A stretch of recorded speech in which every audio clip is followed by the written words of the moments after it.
सर्वप्रथम सभी बुद्धिजीवियों को मेरा सादर नमस्कार।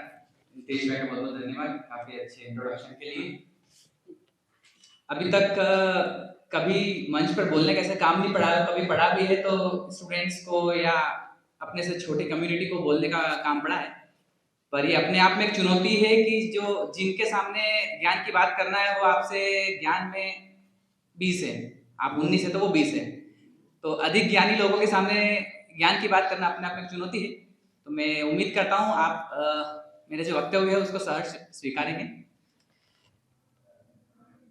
स्टडी सर्कल के सेमिनार लेने के लिए मेरे पास टॉपिक्स काफ़ी सोचने के बाद मुझे ऐसा लगा कि एक ऐसा टॉपिक लिया जाए जो जनरली रूटीन्स में हमारी प्रैक्टिस में कहीं ना कहीं सामने आता रहता है। तो मैंने जो आज टॉपिक लिया है एक फ्रेट वर्ड लिया है, फ्रेट मतलब भाड़ा।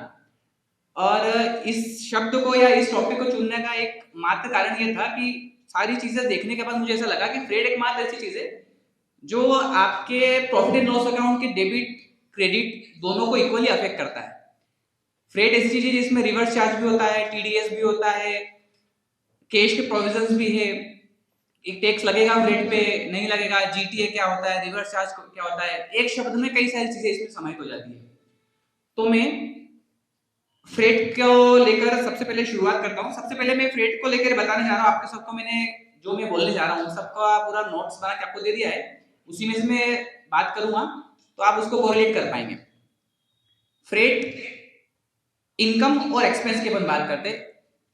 किसी की व्यक्ति की अगर फ्रेट इनकम है तो उसमें दो चीजें होती है, जीएसटी भी लगता है, इनकम टैक्स भी लगता है। अब जीएसटी भी फ्रेट पर लगेगा नहीं लगेगा ये भी अपने आप में प्रश्न है। इनकम टैक्स में फ्रेट को लेकर 44A है या अदर 44A, कई सारी कंडीशंस होती है। एक्सपेंस की बात करें तो फ्रेट अगर आपके एक्सपेंस शीट में है तो उसको रिवर्स चार्ज में टैक्स पे करना है, नहीं करना है तो क्यों करना है, कब करना है, किस रेट से करना है। वहीं इनकम टैक्स में अगर एक्सपेंस है तो टीडीएस काटना है, नहीं काटना है, कब काटना है, किस रेट से काटना है, कैश पेमेंट 48(3), कई सारी चीजें आती है। सबसे पहले हम फ्रेट को जीएसटी को लेकर सबसे पहले बात शुरू करते हैं। फ्रेट दो चीजों के लिए मिलता है, या तो गुड्स के लिए या पैसेंजर के लिए। अब आज का जो मेरा वक्तव्य है उसमें मैं जनरली गुड्स को लेकर हम उसकी बात करेंगे, पैसेंजर फ्रेट को मैंने कवर नहीं किया है। अब अगर गुड्स की फ्रेट की बात करते हैं तो गुड्स का फ्रेट चार माध्यमों से होता है। पहला बाय रोड, दूसरा by air, third by water, fourth bye rail. चार तरह से हम लोग गुड्स के फ्रेट की बात करते हैं। अब बाय रोड में जब बात करते हैं हम लोग जनरली सबसे बड़ा टॉपिक बाय रोड ही होता है। बाय रोड जब हम गुड्स फ्रेट की बात करते हैं तो दो तरह की बात होती है। एक होता है जीटीए जिसको हम गुड्स ट्रांसपोर्ट एजेंसी या कॉन्ट्रैक्टर या ट्रांसपोर्टर बोलते हैं। जीटीए और कुरियर, दो व्यक्ति अगर गुड्स का ट्रांसपोर्ट कर रहे हैं बाय रोड, जीएसटी में उनको टैक्सेबल माना गया। और इन दोनों को छोड़कर अगर कोई भी व्यक्ति गुड्स का फ्रेट का काम करता है उसको एग्जम्प्ट कहा गया है। उदाहरण के लिए अगर आपके पास कोई टेम्पो है, रिक्शा है, जो आपका ट्रांसपोर्ट का काम नहीं है, सिंपल आप गुड्स टेम्पो रिक्शा चला के चलाते हैं, आप जीटीए नहीं है ना आप कुरियर एजेंसी है, और आप किसी प्रकार का कोई भाड़ा प्राप्त कर रहे हैं तो वो पूर्णतः जीएसटी में एग्जम्प्ट है। उसको हम नीचे अपन आगे डिस्कशन करेंगे। बाय एयर टैक्सेबल है। बाय वाटर में इनलैंड वाटर से अगर आप ट्रांसपोर्ट करते हैं, देश की सीमाओं के अंदर अगर आप पानी के माध्यम से गुड्स ट्रांसपोर्ट करते हैं तो वो एग्जम्प्ट है, बाकी टैक्सेबल है। और बाय रेल टैक्सेबल है। अब उसके नीचे अपन आते हैं जीएसटी में नोटिफिकेशन नंबर 12/2017, 28 जून 2017 का। उसमें कहा गया है, वो एग्जम्पशन नोटिफिकेशन है, उसमें कहा गया है GST is exempt on hiring of transport vehicle by goods transport agency. मतलब एक व्यक्ति किसी के पास ट्रक है, वो अपना ट्रक अगर गुड्स ट्रांसपोर्ट एजेंसी को किराए पे देता है कि भैया मेरा ट्रक आपके पास हायर रहेगा, मंथली मेरी या जो भी मेरा चार्जेस रहेगा, और मैं गुड्स ट्रांसपोर्ट एजेंसी से मतलब ट्रांसपोर्टर से अपने ट्रक का भाड़ा प्राप्त करूंगा और ट्रांसपोर्टर फिर उसके माध्यम से पब्लिक से भाड़ा प्राप्त करेगा। तो जो व्यक्ति ट्रक ओनर है वो अगर ट्रांसपोर्टर को अपना ट्रक अटैच कर रहा है और उसको भी हायर चार्जेस प्राप्त हो रहे हैं तो वो एग्जम्प्ट है, क्योंकि मेन टैक्सेशन जो लग रहा है वो जीटीए पे लग रहा है। मतलब आपका अगर ट्रक आपने अटैच कर रखा है जीटीए को तो वो एग्जम्प्ट है, उससे जो भी भाड़ा प्राप्त होता है। तो ये कहाँ पे लिखा हुआ है, नोटिफिकेशन नंबर 12/2017 में। और उसके साथ ही मैंने उसके नीचे रूलिंग भी दे रखी एआर छत्तीसगढ़ की, उसने भी उस रूलिंग के अंदर इसको सर्टिफाई किया हुआ है कि इस तरह का ट्रांजेक्शन अपने आप में एग्जाम्प्ट है। अब अगला नोटिफिकेशन 12/2017 जिसकी एंट्री नंबर 18 की मैं बात कर रहा हूँ, ये काफी इंपॉर्टेंट एंट्री है। एग्जाम्पशन ये क्या बोल रहे हैं, services by way of transportation of goods कौन सी एग्जाम्प्ट है, services by way of transportation goods of road. अगर आप रोड से ट्रांसपोर्ट कर रहे हो तो वो एग्जाम्प्ट है, इन दो लोगों को छोड़ के। पहला है जीटीए, दूसरा कुरियर एजेंसी, जो मैंने ऊपर बताया था। ये दोनों लोग अगर ट्रांसपोर्ट का काम कर रहे हैं तो टैक्सेबल है, बाकी सारा एग्जाम्प्ट है। और इनलैंड वाटरवेज। अब सबसे पहले अपन जीटीए की बात करते हैं। जीटीए किसको बोलेंगे, goods transport agency means any person who provide service in relation to transport of goods by road and issue consignment note. एक छोटी सी डेफिनेशन है जीटीए की। जीटीए उसको बोलेंगे भैया, ऐसा व्यक्ति जो transport of goods by road, जो रोड से गुड्स को ट्रांसपोर्ट करने की सेवा से संबंधित व्यवसाय कर रहा है, एंड इश्यूज कंसाइनमेंट नोट, और जो व्यक्ति कंसाइनमेंट नोट इश्यू कर रहा है। दो चीजें अगर एक साथ होती है तो उसको जीटीए माना जाएगा। एक तो वो ट्रांसपोर्ट के बिजनेस से संबंधित व्यापार कर रहा है, दूसरा वो कंसाइनमेंट नोट इशू कर रहा है। कंसाइनमेंट नोट अब किसको बोलते हैं, जिसको हम जनरली बिल्टी बोल लेते हैं, उसको एक्ट में कंसाइनमेंट नोट बोला गया। अब मजेदार बात यह है कि कंसाइनमेंट नोट किसको बोलेंगे, ये जीएसटी एक्ट में परिभाषित नहीं किया गया, कहीं भी कंसाइनमेंट नोट को डिफाइन नहीं किया गया। अब कंसाइनमेंट नोट किसको बोलेंगे, उसके लिए हमने जीएसटी आने से पहले सर्विस टैक्स चलता था। जीएसटी में कई सारी चीजों को, कई सारे प्रावधान को, कई सारे लॉजिक्स को, कई सारे सिस्टम्स को सर्विस टैक्स से इंपोर्ट किया गया। अब मजे की बात यह कि सर्विस टैक्स एक्ट में कंसाइनमेंट नोट को डिफाइन किया गया था, तो मैंने वही डेफिनेशन आपके सामने रखी है। Consignment note is a document issued by GTA against the receipt of goods. मतलब कंसाइनमेंट नोट एक ऐसा डॉक्यूमेंट है जिसको जीटीए अपने पास भाड़ा माल आने के बाद एक रिसिप्ट के रूप में एक डॉक्यूमेंट इशू करता है, जिसको कंसाइनमेंट नोट बोला जाता है। अब कंसाइनमेंट नोट के अंदर क्या मुख्य चीजें होती है, माल भेजने वाले का नाम, माल प्राप्त करने वाले का नाम, registration number of goods carriage, मतलब किस ट्रक से माल जाने वाला है, किस दिन आपने माल उनको दिया है, कहां से माल शुरू हुआ है जाना और कहां माल पहुंचने वाला है, और जीएसटी उसके ऊपर पे करने के लिए कौन दायी है। जनरली जीटीए कई बार फॉरवर्ड चार्ज में आ जाते हैं, तो वो कहते हैं भैया हम टैक्स पे करेंगे। कुछ लोग रिवर्स चार्ज में वो कहते हैं कि भैया हमको टैक्स नहीं पे करना, तो सामने रिवर्स चार्ज में टैक्स पे करता है। मतलब कुल मिला के कंसाइनमेंट नोट मतलब ऐसी चीज जिसमें ये 4-5 चीजें साथ में आ रही है, ये 4-5 चीजें उसके अंदर लिखी हुई है, कंसाइनमेंट नोट है। तो ये कंसाइनमेंट नोट अगर कोई व्यक्ति इशू कर रहा है तो उसको जीटीए माना जाएगा, और जो व्यक्ति कंसाइनमेंट नोट इशू नहीं कर रहा है उसको जीटीए नहीं मानेंगे। अब अगला बात है exemption notification number 12/2017 service by way of giving on hire. अच्छा, ये भी एक एग्जाम्पशन नोटिफिकेशन 12/2017 है, जो कि ट्रांसपोर्ट से रिलेटेड ही है। इस सेवा को एग्जम्प्ट माना जाएगा। पहला, service by way of giving on hire to state transporter undertaking a motor vehicle mean to carry. ये वही जो हमने पहले बात करी थी, किसी ट्रांसपोर्ट एजेंसी को अगर आप अपना ट्रक हायर पे देते हैं तो एग्जम्प्ट है। अब एक इसी बात को मैं आगे बढ़ाता हूं। हम लोग जनरली देखते हैं हमारे P&L में हम लोग फ्रेट रिकॉर्ड करते हैं। जैसे कोई मान लो किसी का अनाज का बिजनेस है, जनरली अनाज के बिजनेस में फ्रेट बहुत आता है, और भी कई सारे बिजनेस में फ्रेट आता है, या तो ट्रेडिंग अकाउंट के या तो ट्रेडिंग अकाउंट में आएगा, P&L अकाउंट में आता है। अब हम लोग जब स्क्रूटनी करवाने जाते हैं या असेसमेंट करवाने जाते हैं, तो कोई भी अधिकारी जब P&L देखता है, सबसे पहला प्रश्न होता है कि यार ये फ्रेट आपके P&L में आ रहा है, इस पे आप रिवर्स चार्ज पे कर दो। अब आप लोगों का काम ये क्या है, हमारा काम ये है, हमें उसको ये बताना है कि भैया ये जो फ्रेट दिया गया है, पहली बात, अगर ये फ्रेट हमने जीटीए को दिया है तो भैया सही है, रिवर्स चार्ज में पे करना है। पर ये फ्रेट हमने रिवर्स चार्ज मतलब हमने जीटीए को फ्रेट पे नहीं किया है। उदाहरण के लिए, आपके किसी ट्रक वाले से अच्छे संबंध है, आप किसी जीटीए के पास नहीं गए, किसी ट्रांसपोर्टर को नहीं पहचानते, ना महावीर ट्रांसपोर्ट, ना नर्मदा, किसी को नहीं पहचानते हो, आपके तो टच वाले 4 ट्रक वाले आपके परिचित है। आपने किसी राम श्याम घनश्याम को फोन लगाया, भैया तेरा ट्रक लगा दे यहाँ पे मेरे घर पे, मेरा माल यहाँ से जाएगा, इंदौर जाने वाला है। उसने ट्रक लगा दिया आपके यहाँ पे, आपने उसको चेक के माध्यम से पे करा, कैश के माध्यम से, किसी माध्यम से पे किया, आपने अपना खर्चा रिकॉर्ड किया, ट्रक आया गया, आपने फ्रेट बुक कर लिया। अब भैया वो जो ट्रक वाला राम श्याम घनश्याम है, क्या वो कंसाइनमेंट नोट इशू कर रहा है? बिल्कुल भी नहीं कर रहा, उसको कोई मतलब नहीं कंसाइनमेंट नोट से। जब चूंकि वो कंसाइनमेंट नोट इशू ही नहीं कर रहा है, तो ये फ्रेट जीटीए को फ्रेट पे आपने किया ही नहीं है। अब जब जीटीए को फ्रेट ही पे नहीं किया है तो फिर रिवर्स चार्ज की बात आती ही नहीं है। तो मेरे ख्याल से हम लोग जो जनरली भाड़ा हम लोग देखते हैं, अधिकतर फ्रेट ऐसा आता है जो जीटीए को हम लोग देते ही नहीं, सीधे ट्रक वाले को देते हैं। अब आपको इतनी सी बात करना है, जिस भी आप ट्रक वाले को पेमेंट कर रहे हो, थोड़ा सा अपने पास रिकॉर्ड रखें उस गाड़ी का नंबर, उसका आधार कार्ड वगैरह, कि अपने को मान लो अधिकारी को ये बताना होगा कि किसको पे किया है, तो हम उसको जस्टिफाई कर सके, देखो ये राम को दिया है, श्याम को दिया है, घनश्याम को दिया है।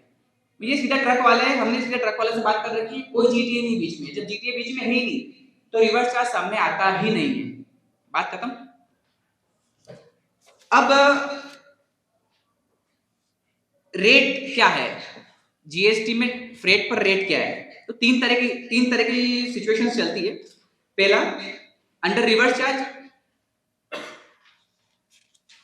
अगर for service for specified category person, GTA अगर किसी व्यक्ति को फ्रेट की सेवा दे रहा है और सामने वाला व्यक्ति, जो व्यक्ति फ्रेट पे कर रहा है, वो अगर इन 7 कैटेगरीज में बिलोंग करता है, नीचे मैंने 7 कैटेगरीज लिख रखी है, society, cooperative society, GST registered person, ऐसे 7 लोग हैं। अगर जीटीए किसी इन 7 लोगों को कोई फ्रेट का उन 7 लोगों से फ्रेट प्राप्त कर रहा है, ऐसी स्थिति में जो फ्रेट का पेयर है उसको रिवर्स चार्ज में टैक्स पे करना है 5%। अब कई बार ऐसा भी होता है, कई बार फ्रेट जीटीए कई बार अपना फॉरवर्ड चार्ज में टैक्स पे करने की बात करते हैं। कई बार जीटीए ऐसा होता है, जो बड़े बड़े ट्रक लेके आए भैया, ट्रक लाए, उस पर 10 लाख की आईटीसी, 20 लाख की आईटीसी, बड़े बड़े 10 ट्रक खरीद लिया, एक ट्रक में 10 लाख की, कुल 1 करोड़ की आईटीसी हो गई। अब आईटीसी रिकवर कैसे करना? अगर उसने अगर रिवर्स चार्ज में चालू करवा दिया, क्या मेरे को तो टैक्स पे करने है, सामने वाला रिवर्स चार्ज में टैक्स पे करेगा, तो पहली बात सामने वाला टैक्स देगा नहीं उसको, और उसका जो आईटीसी पड़ा ब्लॉक हो गया, क्योंकि वो तो रिवर्स चार्ज में आईटीसी तो ले नहीं पाएगा। तो जीटीए क्या करते हैं, फॉरवर्ड चार्ज का ऑप्शन सिलेक्ट कर लेते हैं कि भैया आप पे मत करो, कोई भी पे मत करो, मैं जो भाड़ा लूंगा मैं उस पर जीएसटी पे करूंगा, मैं सामने वाले से जीएसटी रिकवर कर लूंगा फ्रेट के ऊपर, और उस पर मैं टैक्स पे करूंगा। उसके लिए फॉरवर्ड चार्ज में आपको डिपार्टमेंट को बोलना पड़ता है, भैया अब हम फॉरवर्ड चार्ज में आ रहे हैं। आपको हर साल शुरू होने के पहले आपको फॉरवर्ड चार्ज में ऑप्शन सिलेक्ट करना होता है कि भैया हमको फॉरवर्ड चार्ज में आना है, उसके लिए बाकायदा डिक्लेरेशन जाता है। बट रिसेंटली अभी कुछ समय पहले सीबीडीटी अपने काउंसिल ने नोटिफिकेशन जारी कर दिया है कि आपको हर साल ये नहीं बताना है कि हमको फॉरवर्ड चार्ज में आना है। एक बार अगर आपने बोल दिया हम फॉरवर्ड चार्ज में हैं, तो आप लाइफ टाइम के लिए फॉरवर्ड चार्ज है, जब तक कि आप खुद ना बोल दो कि आप हमको रिवर्स चार्ज में जाना है। मतलब एक बार अगर ट्रांसपोर्ट में बोलते हैं आपको फॉरवर्ड चार्ज में जाना है, तो आप फॉरवर्ड चार्ज में जाओगे, उसमें पे करते रहो, और जब आपको लगता है कि हमको रिवर्स चार्ज में जाना है, तो आप वापस डिक्लेरेशन फाइल करो कि हमको रिवर्स चार्ज में जाना है। वो फिर सामने वाले व्यक्ति के 7 लोगों में आ रहा है तो रिवर्स चार्ज में पे करेगा। और फॉरवर्ड चार्ज में 2 सिचुएशन होती है। अगर आप फॉरवर्ड चार्ज में 5% पे करना चाहते हो तो आप आईटीसी की दाई नहीं, आईटीसी नहीं ले सकते। और अगर आप 12% की रेट से पे कर रहे हो, जीटीए 12% की रेट से अगर फॉरवर्ड चार्ज में टैक्स पे कर रहा है, तो आईटीसी प्राप्त कर सकता है।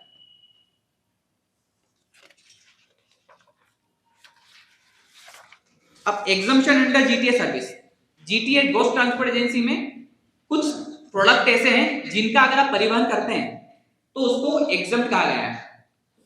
पहला, एग्रीकल्चर प्रोड्यूस, अगर जीटीए एग्रीकल्चर प्रोड्यूस का परिवहन कर रहे हैं तो उसको एग्जम्प्ट कहा जाएगा। अब एग्रीकल्चर प्रोड्यूस क्या होता है, इसकी भी एक्ट में डेफिनेशन दे रखी है, वो उसके यहाँ पे नहीं लाया हूं।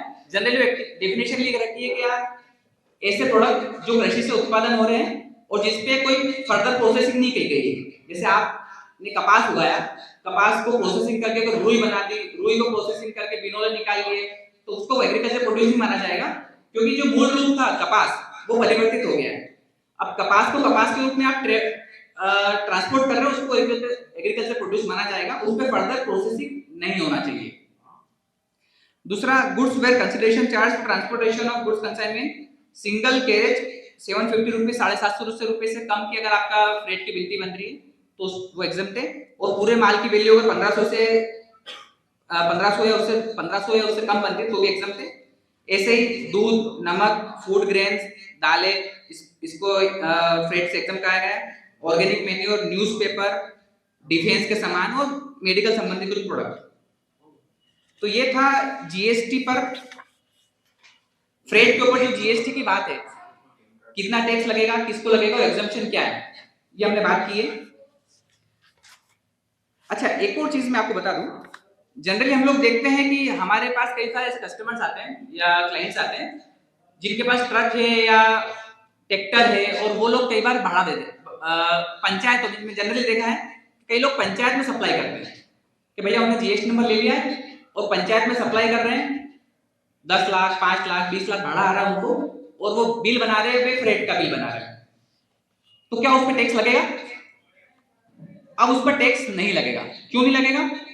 जीएसटी में फ्रेट किस पे लग रहा है? जीएसटी फ्रेट पर जीएसटी कब लग रहा है? जब वो व्यक्ति जीटीए है तो ही फ्रेट लग रहा है, जो अभी अपने रिवर्स चार्ज की बात करी।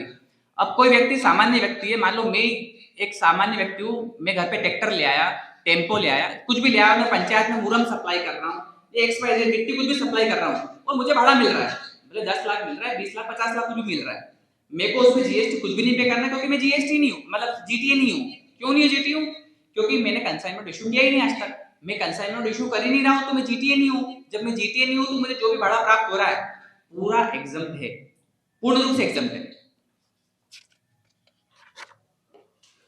अब अपन फ्रेट के income tax point of view से बात करते हैं। अब किसी की फ्रेट की इनकम है तो उस पे इनकम टैक्स कैसे लगेगा? हम सभी को पता है सेक्शन 44A प्रेजेंटिव टैक्सेशन इसकी बात करता है। अब प्रेजेंटिव टैक्सेशन वैसे हम लोग काफी समय से देख रहे हैं, इसको मैं डिफाइन करता हूं। 44A, the provision of section 44A is applicable for to every person. अब देखिए 44AD जो होता है वो जनरली इंडिविजुअल एचयूएफ को लगता है या फर्म्स को लगता है। 44A सभी के ऊपर एप्लीकेबल है, भले वो कंपनी हो, फर्म हो, एलएलपी हो, इंडिविजुअल एचयूएफ, हर व्यक्ति को 44A लगता है। अब एलिजिबल बिजनेसेस में क्या है? The presumptive taxation scheme under this provision can be opted for any assessee who is engaged in business of playing, hiring, leasing, carriage, goods carriage. ऐसा व्यक्ति जो गुड्स कैरेज मतलब व्हीकल की बात करता हूं, जो गुड्स कैरेज के को प्लेइंग, हायरिंग और लीजिंग से संबंधित बिजनेस करता है, एंड जो 10 से कम ट्रक अपने ओनरशिप में जिसके व्यक्ति है, वो व्यक्ति 44A का लाभ ले सकता है। The implication criteria in this scheme is restriction of owning more than 10 goods at any time during the previous year। मतलब 10 से अधिक व्हीकल है, अगर आपकी ओनरशिप में किसी भी वक्त अगर आपके 10 से अधिक व्हीकल हो गए तो आप 44A का लाभ नहीं ले सकते। आपको generally post of account maintain करके उस नॉर्मल रिटर्न में आपको पे करना पड़ेगा। अब बेनिफिट्स ऑफ 44A क्या है? नॉटविथस्टैंडिंग एनीथिंग कंटेंट, प्रेजेंटिव टैक्सेशन में सबसे बड़ा बेनिफिट है सेक्शन 28 से लगा के 43C, जिसमें डिसअलाउंस अलाउंस की बात होती है। भैया पेमेंट करा, टीडीएस नहीं काटा, कैश पेमेंट कर दिया, जो जनरल हम लोग डिसअलाउंस की बात करते हैं, वो सारे डिसअलाउंस 44A में नहीं लगेंगे।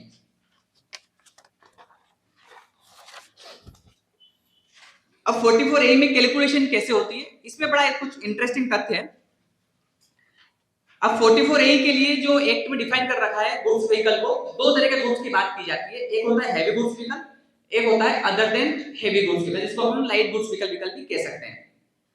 अब अगर आपका हैवी गुड्स व्हीकल है तो आपको 1000 रुपए पर टन ग्रॉस व्हीकल वेट और अच्छा एक एक्ट में क्या लिखा हुआ है, अगर आपका हैवी गुड्स व्हीकल है तो उसकी इनकम कैसे कैलकुलेट होगी?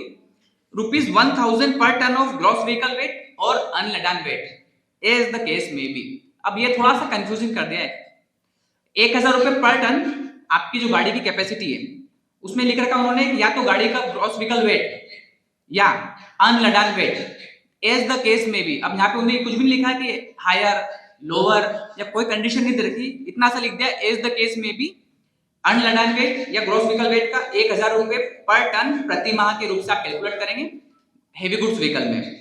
और अगर हैवी गुड्स व्हीकल नहीं है तो 750 रुपए प्रति माह, इसमें टन की कोई बात नहीं हो रही है, फिक्स 7500 रुपए प्रति माह के हिसाब से कैलकुलेट करोगे। अब सवाल ये उठ रहा है हैवी गुड्स व्हीकल किसको कहते हैं?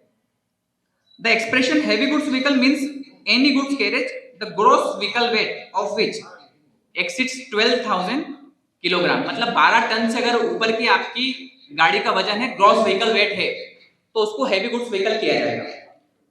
अब goods carriage, gross vehicle weight और अनलेडन वेट, ये अपने आप में कंफ्यूजिंग चीज है, जिसको एक में लिखा है कि भैया इसकी डेफिनेशन क्या होगी। मोटर व्हीकल एक्ट 1988 में जो डेफिनेशन है वो यहाँ पर ऐसे कैसे इंपोर्ट कर ली गई है। गुड्स कैरेज मतलब ऐसा गुड्स कैरेज जो कि motor vehicle any motor vehicle constructed और adopted for use solely for the carriage of goods. ऐसा मोटर व्हीकल जो माल के कैरेज से संबंधित काम करता है उसको गुड्स कैरेज कहा जाएगा। अब ग्रॉस व्हीकल वेट किसको बोलते हैं? Gross vehicle wait means in respect of any vehicle the total weight of vehicle, मतलब जिसके अंदर total weight of vehicle and load certified by registered authority, मतलब आरटीओ ने जो उसका लोड सर्टिफाई कर रखा है, भैया आपका 10 टन की आपकी कैपेसिटी है तो 10 टन तो वो, और आपकी खाली गाड़ी का वजन अगर 5 टन है और आपकी कैपेसिटी 10 टन है तो आपका ग्रॉस व्हीकल वेट हो गया 15 टन। अब उससे कोई फर्क नहीं पड़ता कि आपके 10 टन की कैपेसिटी और उसमें आप 15 टन भर रहे हो कि 2 टन भर रहे हो, जो लोड सर्टिफाइड है वो और आपकी गाड़ी का खाली वजन दोनों मिला के जो वो हो गया ग्रॉस व्हीकल वेट। अब अनलेडन वेट क्या है? Unladen weight means weight of vehicle all equipment, जिसमें all equipment order use with vehicle और trailer when working but excluding the weight of driver. ठीक है, अनलेडन वेट मतलब खाली गाड़ी का वजन, जिस गाड़ी में कोई वजन नहीं डाला गया, खाली गाड़ी का वजन, उसको अनलेडन वेट बोलेंगे। अब मैंने सबसे पीछे इसी पूरे डॉक्यूमेंट के सबसे पीछे एक एफएक्यू दे रखा है। हम लोगों ने जब 44A आया था, अतुल भैया से मेरी कई बार चर्चा होती थी इस बारे में कि भैया मेरे पास ट्रांसपोर्टर है, मेरे पास एक ट्रक वाला आया, अब उसके पास 4 गाड़ी है या 2 गाड़ी है, अब उसकी इनकम कैसे कैलकुलेट करना, ग्रॉस व्हीकल वेट लूं कि अनलेडन वेट लूं? अब किसी गाड़ी का, खाली गाड़ी का वजन है 15 टन, कैपेसिटी उसकी 15 टन है, टोटल हो गया 30 टन। अब उसकी इनकम कैलकुलेट करूंगा मैं अगर तो 30,000 रुपए प्रति माह होता है। अब 4 गाड़ी हो गई उसके पास तो 1,20,000 रुपए, 12 महीने जोड़ो तो 14 लाख रुपए, मतलब आदमी मरी जाए। तो अब बात ये आ रही है कि यार कई बार ऐसा होता है प्रैक्टिकली हम लोग देखते हैं कि आप अपना एक काम करते हैं 15 टन की इनकम दिखा देते हैं, क्योंकि लोड तो 15 टन ही उठा रहा है, माल से 15 टन की कैपेसिटी, उसकी 15 टन से इनकम कमाएगा, भरी गाड़ी के वजन से क्या लेना देना। तो अब एक्ट में तो कोई लिखा नहीं, एक्ट में मैंने बता क्या लिखा है, एज द केस में भी, इतना सा कह के छोड़ दिया अपने के ग्रॉस व्हीकल वेट लेना है कि अनलेडन वेट लेना है, एज द केस में भी। अब जब इसको थोड़ा सा मैंने पढ़ा तो एक सीबीडीटी का एक लेटर आया था। अब जो प्रश्न हम लोगों का है, ये प्रश्न 2019 में ऑल इंडिया ट्रांसपोर्ट एसोसिएशन के मन में आया 2019 में, यार हम तो ट्रांसपोर्ट वाले लोग, हम तो ज्यादा पीड़ित है इस चीज से, चलो सीए वकील तो कुछ भी कर लेगा, हम तो कुल मिला के बेनिफिशियरी इस चीज के। अब हम लोगों को क्लियर नहीं हो रहा है। उन लोगों ने सीबीडीटी को पत्र लिखा कि भैया सीबीडीटी ऐसा ऐसा केस है, इसमें लिखा हुआ है कि एज द केस में भी, अब हम वास्तव में कैलकुलेट किस रेशियो से करें। तो बकायदा सीबीडीटी को ने पत्र लिखा,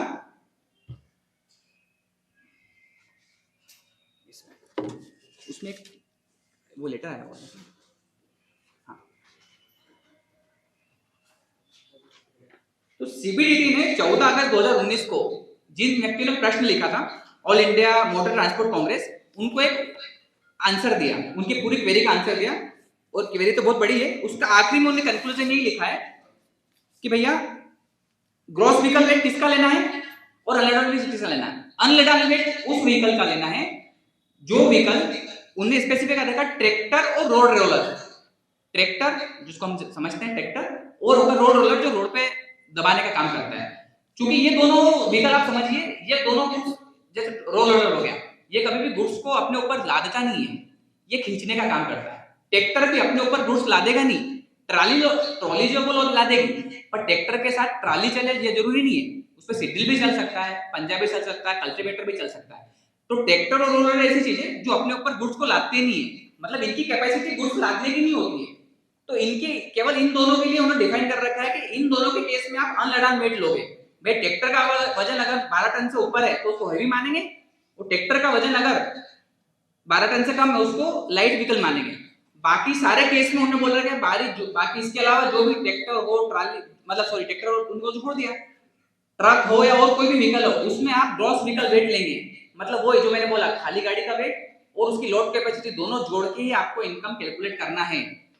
सीबीडीटी सर्कुलर यही बोल रहा है। अब इसके बाद किसी कोर्ट का कोई डिसीजन आया तो बात अलग है।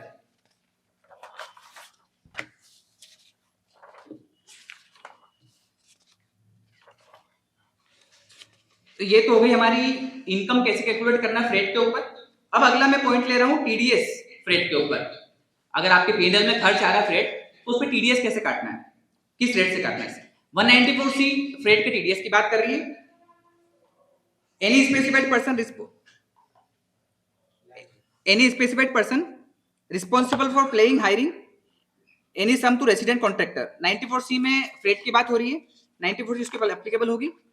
अब who is required to deduct TDS? TDS कौन काटेगा भैया? सारे व्यक्ति काटेंगे एक्सेप्ट इंडिविजुअल एचओएस, ऐसे व्यक्ति जिसका पिछले साल में 1 करोड़ से कम टर्नओवर था। अच्छा, ये जब प्रोविजन आया था उस वक्त टैक्स ऑडिट की लिमिट 1 करोड़ चलती थी। अब कई लोगों के मन पे कंफ्यूजन होता है, या कई लोग आम रूटीन में बोल देते कि यार मेरे को तो टीडीएस नहीं काटना है क्योंकि मेरा पिछले साल ऑडिट नहीं हुआ था। जनरली हम लोग ऐसा बोलते हैं, बट थोड़ा सा इसको करेक्ट करने के बात है, पिछले साल के ऑडिट से कोई मतलब नहीं है। 1 करोड़ से ऊपर टर्नओवर है आपका तो टीडीएस काटना है, 1 से कम नहीं है तो नहीं काटना है। कई बार ऐसा भी होता है हमारा 1.25 करोड़ का टर्नओवर, हमने 4480 में रिटर्न भर दिया, ऑडिट हमने नहीं करवाया, बट स्टिल आपको टीडीएस काटना है क्योंकि टर्नओवर की बात करो, ऑडिट की बात ही नहीं हो रही है। तो ये उस टाइम पे लोगों के मन में कंफ्यूजन है कई लोगों के, हम ऑडिट से रिलेट नहीं करना है इसको।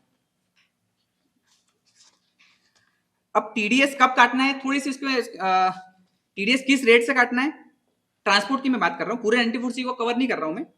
30,000 रुपए अगर आप सिंगल सिंगल पेमेंट, अगर आपका सिंगल कंसिडरेशन फ्रेट का अगर 30,000 रुपए तक है तो टीडीएस नहीं काटना है, 30,000 से ऊपर तो टीडीएस काटना है।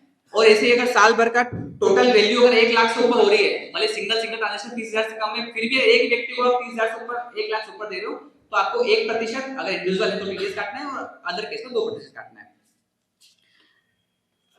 और केसेस, अच्छा ट्रांसपोर्टर्स के लिए अलग से हम लोग ने देखा कि टीडीएस नहीं काटना है, एक एग्जम्पशन दे रखा है कब टीडीएस नहीं काटना है। Section 194C subsection 6, amount is paid और payable to resident contractor during the course of playing hiring. किसी व्यक्ति को अगर आप ट्रांसपोर्ट का पेमेंट कर रहे हो और अगर वो व्यक्ति आपको पेन कार्ड देता है और वो व्यक्ति ये डिक्लेरेशन दे दे कि भैया मेरे पास 10 से कम व्हीकल है तो आपको टीडीएस नहीं काटना है। अब थोड़ा सा इंटरेस्टिंग इसलिए हो गया कि वो आपको पेन नंबर दे रहा है, 3 शर्तें हो गई, एक तो वो गुड्स ट्रांसपोर्ट का काम कर रहा है, दूसरा वो आपको पेन कार्ड दे रहा है, तीसरा वो बोल रहा है कि भैया मेरा 10 से कम व्हीकल है मेरी ओनरशिप में। अब हमने देखा है कि कई लोगों का आधार पेन लिंकिंग की तारीखें चली गई, आज भी पेन आधार लिंक नहीं है, उसने आपको पेन नंबर तो दे दिया बट अगर उसका पेन कार्ड आधार कार्ड लिंक नहीं है तो वो अपने आप में इनऑपरेटिव पेन है। ऐसी स्थिति में आपको उसका टीडीएस पूरा काटना भैया, भले वो पेन कार्ड दे रहा है बट वो इनऑपरेटिव पेन है, अगर उसने आधार पेन लिंक नहीं करवाया। क्योंकि प्रैक्टिकली मैं टीडीएस रिटर्न भरता हूं, अगर मैं उसका डिक्लेरेशन शो कर रहा हूं रिटर्न में तो वहां से अगर उसका अनलिंक के पेन तो वहां से मेरे को 20% का नोटिस आ जाएगा डिडक्टर के रूप में, क्योंकि उसका पेन आधार लिंक नहीं है। आपको उसका टीडीएस पूरा काटना है, तो आपको ध्यान रखना है, आपको कोई भी व्यक्ति डिक्लेरेशन दे रहा है आपको चेक करना है लिंक है कि नहीं, इसका लिंक नहीं है तो सीधी सी बात है, पर 10 व्हीकल हो कि 2 व्हीकल हो टीडीएस पूरा काटना है।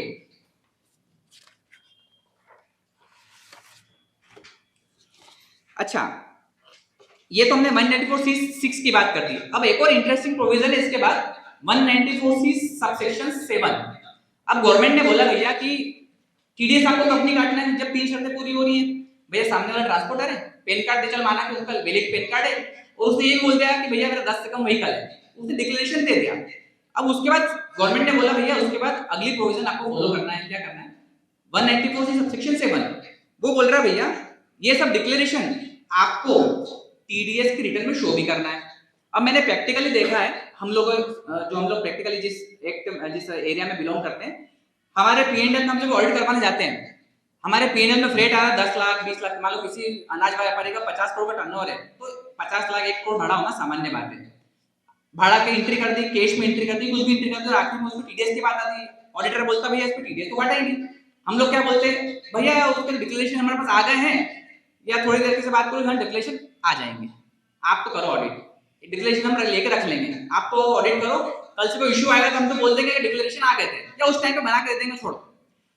अब उसके लिए 94C7 क्या बोलते हैं भैया, आपके पास डिक्लेरेशन आ गए वहां तक सीमित नहीं है, डिक्लेरेशन आने के बाद उसको आपको टीडीएस रिटर्न 26Q में उसकी डिटेल भी डालना है कि भैया ये भाड़ा था उसका, ये उसका पेन नंबर है, साल भर में इतना भाड़ा दिया है, उसको टीडीएस कुछ भी नहीं काटना भले, पर आपको 26Q में रिटर्न में शो करना है। उसके बाद ही मतलब डिफॉल्ट हो जाएगा आपका अगर आप वो नहीं शो करते तो ऑडिटर ये बोल सकता है आपको कि भैया आपने रिटर्न फाइल नहीं करा तो मैं मानूंगा कि आपने टीडीएस का प्रावधान का पालन नहीं किया है। और जो इनकम टैक्स में अपन सेक्शन 40 पढ़ते हैं डिसअलाउंस हो जाता है ना, टीडीएस के प्रोविजन को फॉलो नहीं किया तो हम डिसअलाउंस कर देंगे। तो कई बार ऑडिटर ये बोल सकता है आपको हम तो डिसअलाउ कर देंगे क्योंकि आपने रिटर्न भरा ही नहीं है।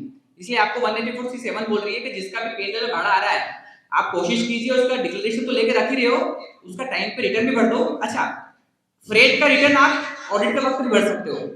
जनरली टीडीएस में 234 क्या बोलती है, 200 रुपए पर डे की पेनल्टी लगेगी भैया, पर इसमें पेनल्टी की बात नहीं आएगी क्योंकि आप टीडीएस तो कुछ काट ही नहीं रहे हो। तो आपको पता चल रहा है कि मैं साल भर में हर क्वार्टर में रिटर्न नहीं भर सकता क्योंकि मेरा भाड़ा फाइनल नहीं होता है।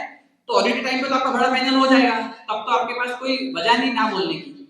जब भाड़ा हो रहा है तो ऑडिटर के पास ऑडिट पहुंचाने के पहले भैया एक रिटर्न भर दो, सारा भाड़ा उसमें शो कर दो, तो ये सारे प्रोविजंस आप फॉलो कर लोगे। अच्छा, इसमें कई बार मैंने इसमें देखा है 2-3 केस लॉज आए हैं। कई बार ये भी होता है, किसी का ये मानना है कि भैया हमने 194C6 फॉलो कर लिया, डिक्लेरेशन लेकर रख लिया, पर रिटर्न फाइल नहीं करा, तो क्या 48 जो बोले टीडीएस का प्रोविजन नहीं किया तो क्या डिसअलाउंस होगा, 30% डिसअलाउंस होगा? तो इसमें थोड़ी मिक्स ओपिनियन है। तो इसमें जो 2 नीचे केस लॉज में डाले हैं, एक एसीआईटी वर्सेस मोहम्मद सुहेल का, कर्नाटका आईटीए का है, और एक कोलकाता का। उनका ये दोनों का कहना है कि भैया 194C6 और 194C7 दोनों में सेपरेट सेक्शन है। मतलब अगर आपने टीडीएस मतलब डिक्लेरेशन लेके रख लिया और रिटर्न नहीं भरा तो भी डिसअलाउंस नहीं होगा, ऐसा ये दोनों केस लॉज बोल रहे हैं।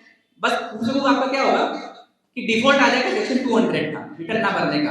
बट फिर भी प्रैक्टिकली मैं आपको ये कहूंगा कि बजाय रिटर्न ना भरने के रिटर्न भरना ज्यादा बेहतर है, क्योंकि ये आईटीएटी के केस लॉज है। कई बार अधिकारी मानता नहीं है इस बात को, इसलिए रिटर्न भरना ज्यादा बेहतर रहेगा। अब लास्ट पेज पे बनाते हैं, फ्रेट के ऊपर कैश पेमेंट की क्या बात होती है। तो भैया फ्रेट जनरली आपको 10,000 से ऊपर अगर आप कैश पेमेंट कर रहे हो तो आपको डिसअलाउ होता है, पर फ्रेट के केस में 35,000 का उन्होंने रिलीफ दे रखा है। अब मैंने जो प्रैक्टिकल एफएक्यू में मेरे को प्रैक्टिकल समस्या जो आती थी कि भैया क्या कंपोजिशन डीलर एग्जाम भाड़ा दे सकता है। मतलब प्रैक्टिकली में देखता हूँ हमारे पास कई बार पंचायत सप्लाई वाले लोग आते हैं तो भैया मेरे को तो कंपोजिशन दिला दो, 1% भर दूंगा मैं, और पंचायत से जो भी सेटलमेंट उनका हो जाता है, मेरे को तो कंपोजिशन दिला दो और मैं को फ्रेट का भी, और वो क्या करते हैं बिल बनाते हैं फ्रेट का। अब कई बार मैंने प्रैक्टिकल देखा कि भैया मूरम का बिल लेके आया कि भैया मैं तो मूरम सप्लाई कर रहा हूँ और कंपोजिशन डीलर है, तो भैया मूरम सप्लाई कर रहा है, कंपोजिशन डीलर कर रहा है, तो सही है कि भैया उसमें 1% पे करना है। अब उसको अपन छोड़ रहे 2 मिनट के लिए, मूरम लाया कहां से, क्या करा, छोड़ो। अगर वो माल बेच रहा है तो कंपोजिशन डीलर तो 1% है। अब कई बार वो होता है कि भैया मैं मूरम परिवहन कर रहा हूँ, जनरली मैंने देखा कि मूरम परिवहन ले लेके छुट्टी कर रहे हैं वो लोग। तो क्या मूरम परिवहन, अब मैंने सबसे पहले पेज को बोला था कि मूरम परिवहन अपने आप में टैक्स फ्री है। क्यों टैक्स फ्री है? क्योंकि मैं फ्रेट ऐसी चीज से कमा रहा हूँ जो मैं जीटीए नहीं हूँ, क्योंकि मैं कंसाइनमेंट इशू नहीं कर रहा हूँ पंचायत को, मतलब मैं मूरम परिवहन कर रहा हूँ तो उस पर टैक्स नहीं लगेगा। ये तो मैंने पहले क्लियर कर दिया था। अब सवाल ये कि क्या कंपोजिशन डीलर के रूप में वो मूरम परिवहन एग्जाम कर सकता है, एग्जाम सप्लाई कर सकता है? तो उसके लिए मैं बताता हूँ, सेक्शन 10 सबसेक्शन 1 ये बोल रही है कि ये 2019 में रूल आया था, एनी पर्सन ऐसा कंपोजिशन डीलर वो सर्विस दे सकता है कितनी, 10% ऑफ टर्नओवर, पिछले साल के टर्नओवर से 10% आप सर्विस दे सकते हो, या फिर 5 lakh, whichever is higher. मतलब एक कंपोजिशन डीलर वो पिछले साल के टर्नओवर के 10% अधिकतम या 5 लाख, दोनों में जो ज्यादा हो उतनी आप सेवा दे सकते हो। मतलब अगर आपको कोई कंपोजिशन डीलर आपके पास से पंचायत सप्लाई करता है, अगर उसने पूरे साल भर में 1 करोड़ का सपोज करो टर्नओवर कर लिया मूरम का, और वो बिल ले आया मान लो 20 लाख के मूरम परिवहन के, तो 5% 5 लाख ही होता है, 10% 10 लाख ही होता है, मतलब वो बाहर हो गया, मतलब उसको वो कंपोजिशन से ही बाहर हो गया।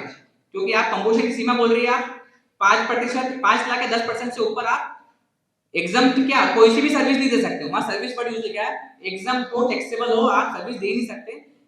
तो आपको ये कैलकुलेशन हमेशा ध्यान रखना पड़ेगी कि वो रेशियो अगर बाहर हो गए मूरम परिवहन के, तो भले मूरम परिवहन अपने आप में एग्जाम थे, पर वो मूरम परिवहन आपको कंपोजिशन से ही बाहर कर देगा, ठीक है। और अगर आप उस सीमा में आते हो, अब दूसरा क्वेश्चन मेरा ये है कि चलो कोई व्यक्ति का 10% से कम टर्नओवर है एग्जाम का, तो ऐसी स्थिति में मान लो उसने मूरम परिवहन करा मान लो 20 लाख का, और उसने मान लो केवल 50,000 रुपए का मूरम उसने सप्लाई करा 1% का, गुड सप्लाई करा 1% का 10 लाख का, और उसने मात्र एक एग्जाम का भाड़ा बना दिया इसका मूरम परिवहन का मान लो 20,000 का, तो क्या उस पे 1% टैक्स लगेगा? तो ये मैंने नीचे इसमें डिफाइन कर रखा है पॉइंट, उसमें लिख रखा है भैया सीरियल नंबर 3 में 0.5% of turnover of taxable supply. मतलब कोई व्यक्ति कंपोजिशन डीलर है और वो उसको डिफॉल्ट नहीं कर रहा है, 5 लाख से ज्यादा उसको मूरम परिवहन नहीं है, तो ऐसी स्थिति में उसको उस एग्जाम सप्लाई पे टैक्स नहीं लगेगा। ठीक है, मतलब आप मूरम परिवहन कर रहे हो तो कंपोजिशन डीलर मूरम परिवहन कर सकता है, उस पर कोई टैक्स नहीं है। बट अगर वो 5 लाख वाली सीमा से ऊपर खोएगा 10% से, तो वो कंपोजिशन से बाहर हो जाएगा। इस बात का हमको ध्यान रखना है। और लास्ट वाला जो है वो 44 है, अनलैडन वेट और ग्रॉस व्हीकल वेट, वो मैंने आपको डिफाइन कर ही दिया है। तो मेरी तरफ से जो फ्रेट को लेके जीएसटी, टीडीएस और इनकम टैक्स का जो प्रोविजन था मैंने सब आपके सामने रख दिया है।